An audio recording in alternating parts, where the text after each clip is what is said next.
What's up, everyone? This is your boy, Jonathan Lacey, and I'm back with another episode of the Time to Float podcast. So, as you know, before I even get started, I need for you to do a couple things for me, all right?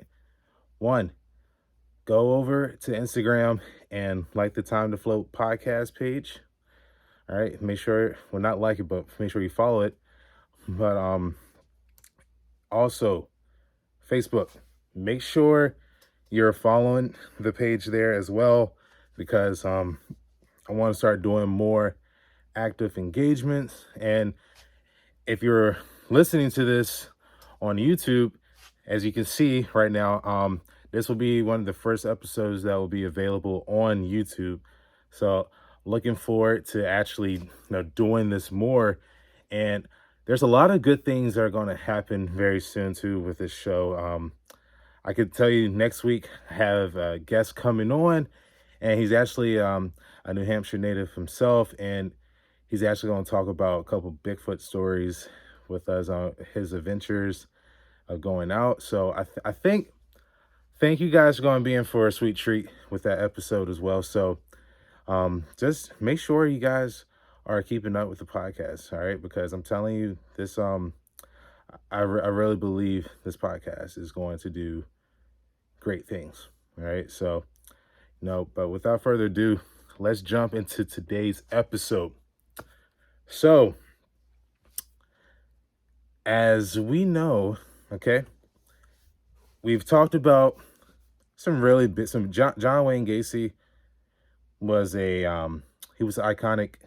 I wouldn't say iconic, but is the word. But he was definitely a well-known serial killer. And some of you, that was your first time hearing his story.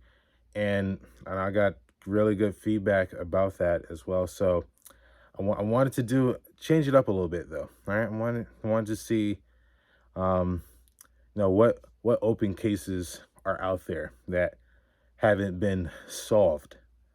So while I was doing my research, came across this killer named he or she, and you'll see why I'm calling them that. They were named the Zodiac Killer. All right. So the Zodiac Killer, this was a serial killer who was not your average killer. Most serial killers, you know how they're very private and about their murders.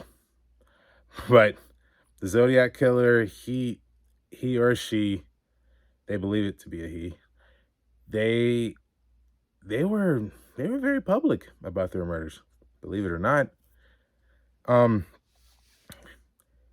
It was almost like they were bragging about it. Like, yeah, hey, I killed this person, and like you guys can't do anything about it.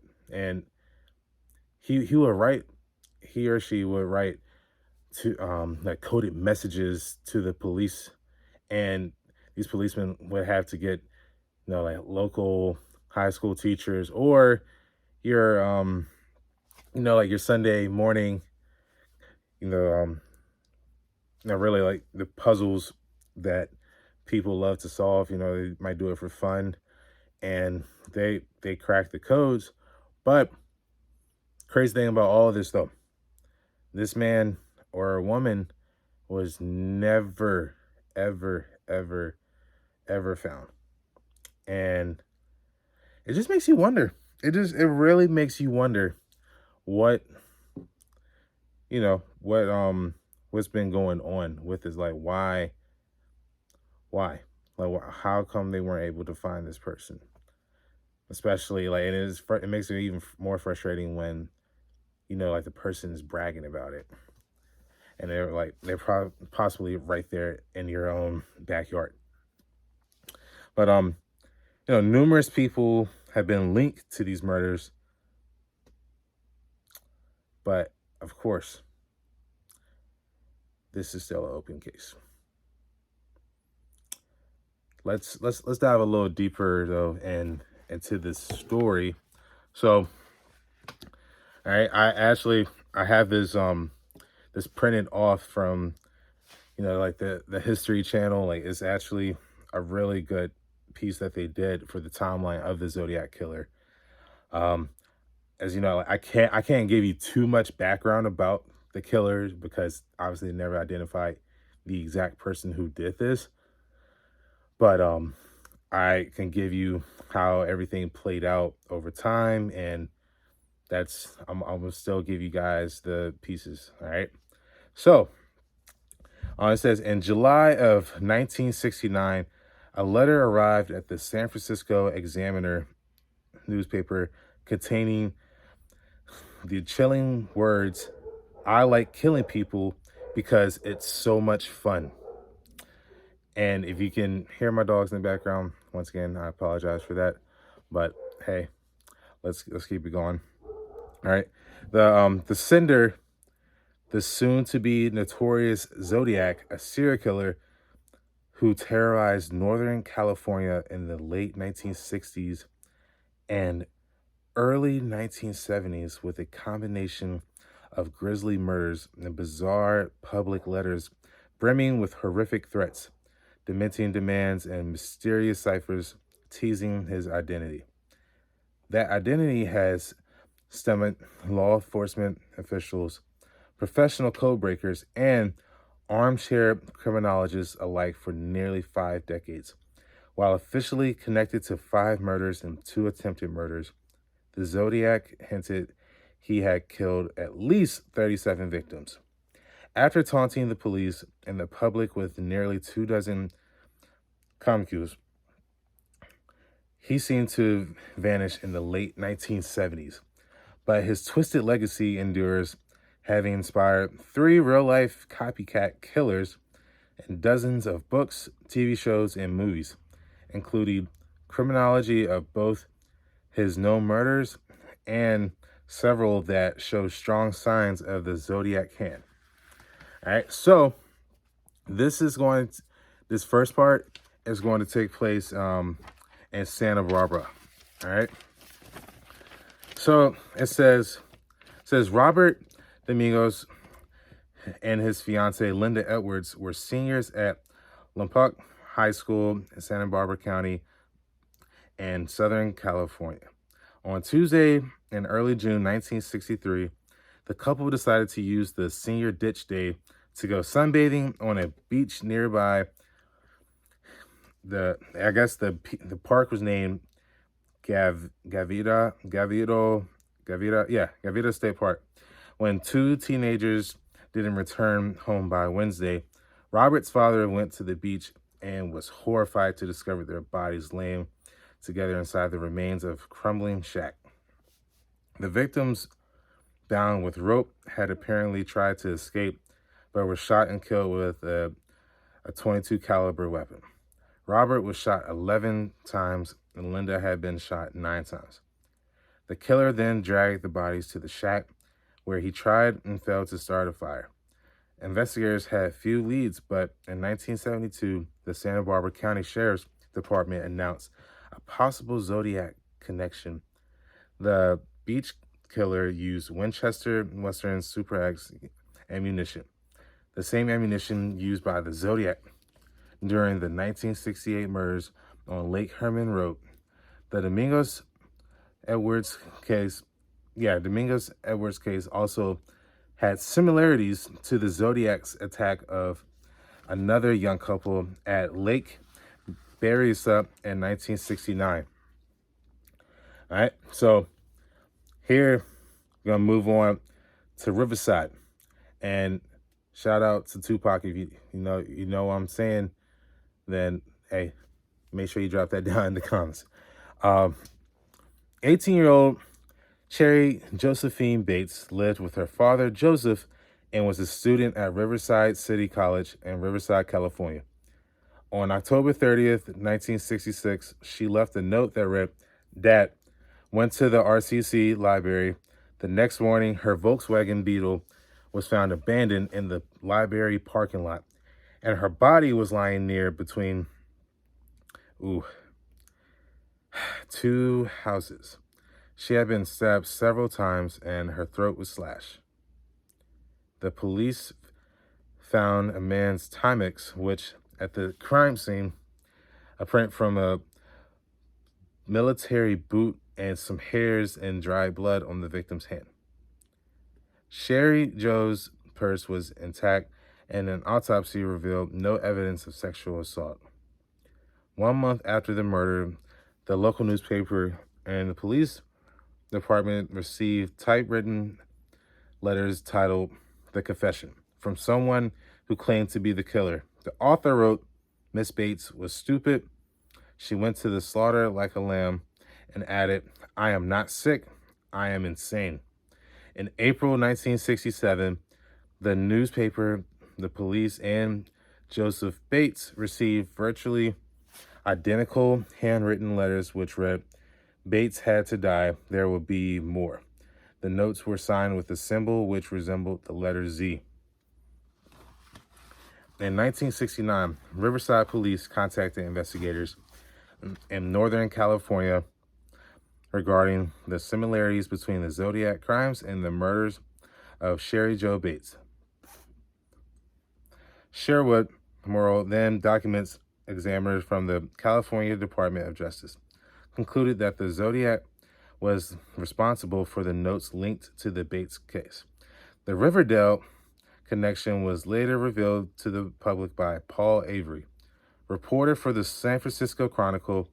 Zodiac then sent a letter to the Los Angeles Times indicating that the killer confirmed the theory that he had killed Bates.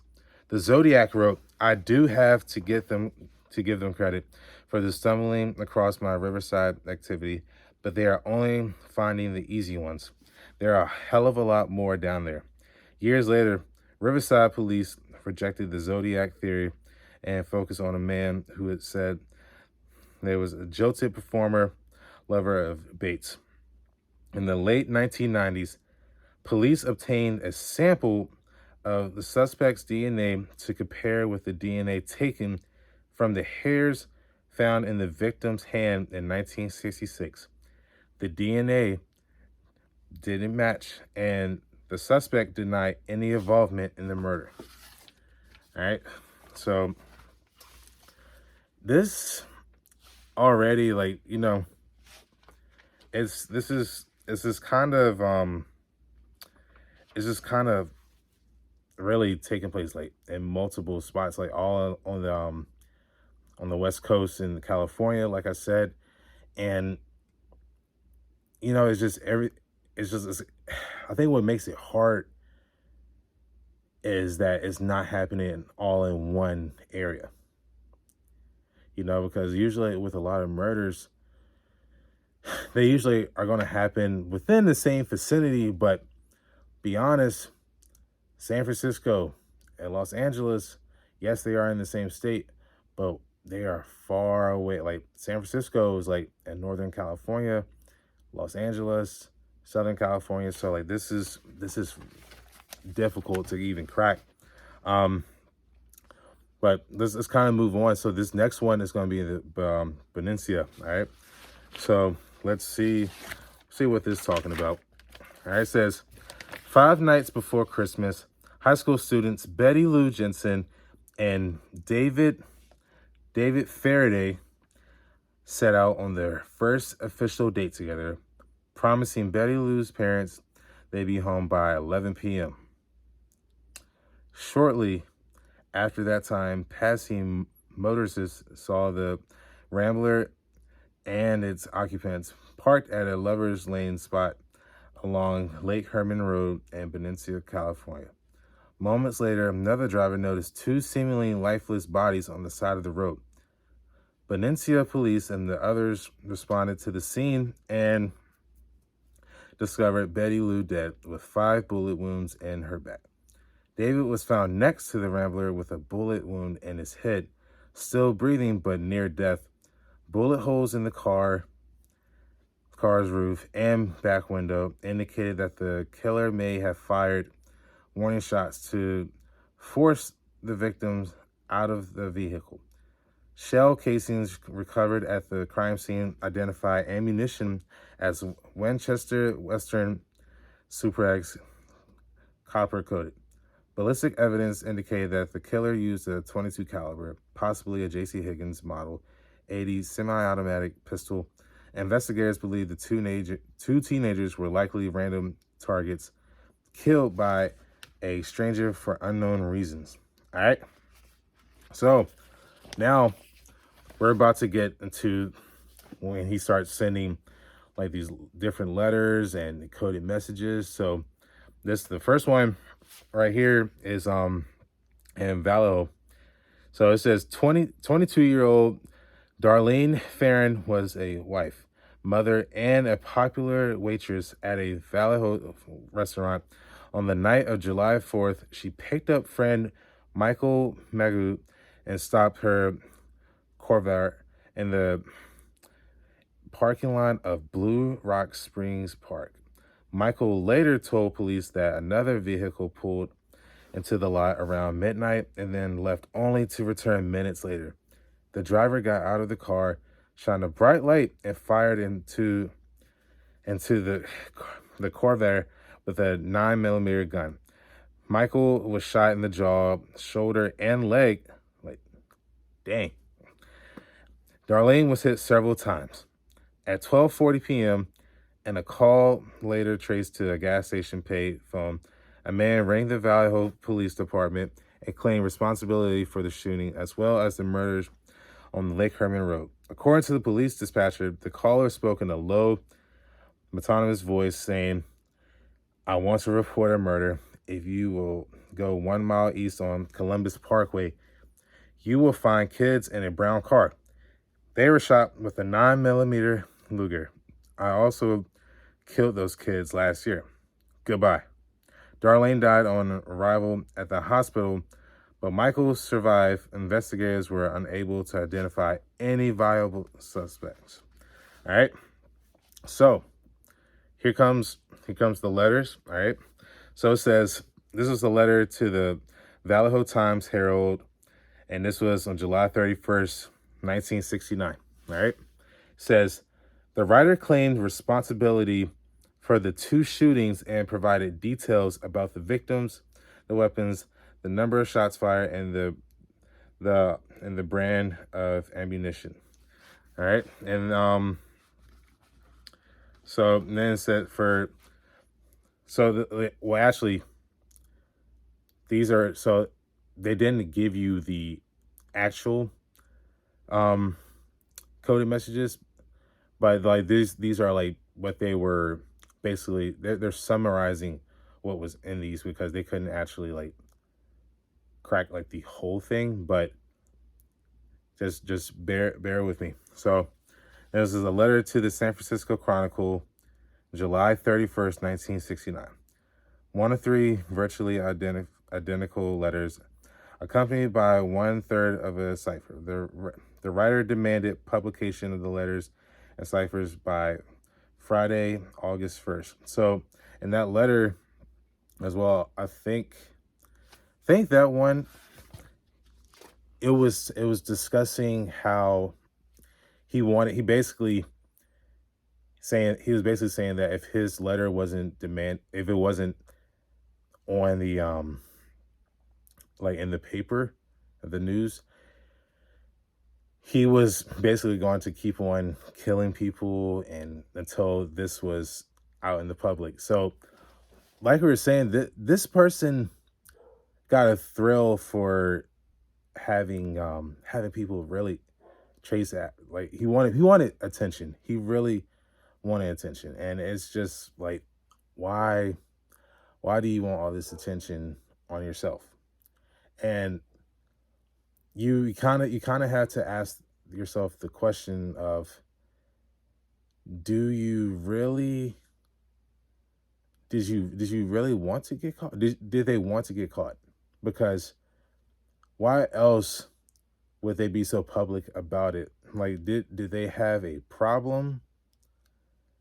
You know, like did they have the problem of like, hey, I can't stop killing, and you know, the only way that I'm possibly going to get help is if I may not be direct about it, about me doing these. Well, I am being direct about these murders, but I don't really want to tell who I am because if I do, I may be looked at differently, which, I mean, if you're doing the actions that you know that are wrong, you're going to have to suffer the consequences of going to have to bite the bullet and say, hey,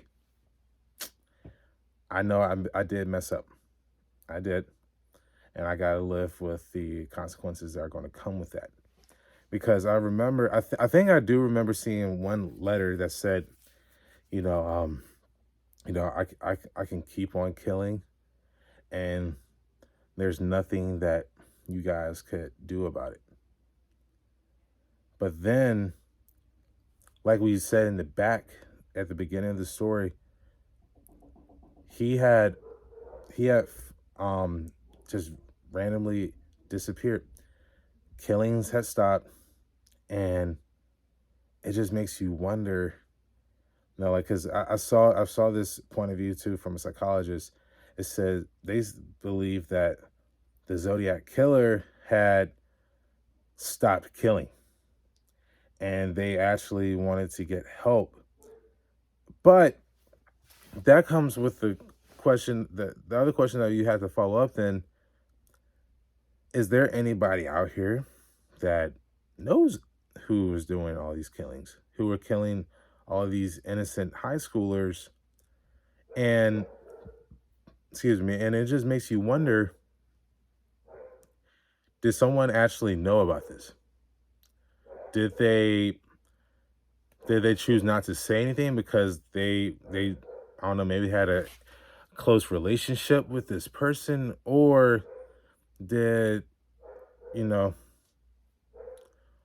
like it just I don't know, it just makes you wonder because why would you not tell, because like these people were getting murdered left and right for no good reason, and then you had the audacity to even taunt the police. So I don't know, like it's this one is just it just makes you wonder because this is still an ongoing case, guys. All right, like in 2021, this case is still going on, and I'm sure there are plenty of other cases out there that are even older than this that are still out there. But it just makes you wonder, like, did this person, like, did they end up killing themselves? Did they end up, um, like, did they move somewhere out of the country? What happened? Like, did they go by a new name? Because it just makes, I don't know. I'm just curious of where, like, where could this person actually be? Are they I really don't think they would still be alive because, but I don't know. It could be it could have been a teenager from that time. And they could be in their, you know, probably their 60s, 70s right now. And I don't know, like it just makes you really wonder, like who was really behind all of this.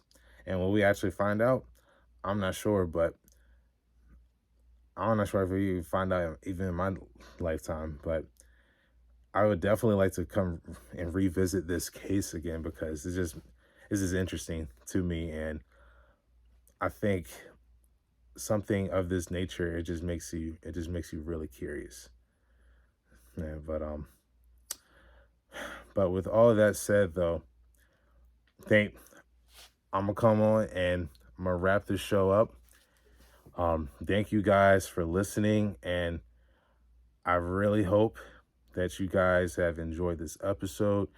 And I I plan on making more episodes, of course, and making more YouTube content for you guys as well.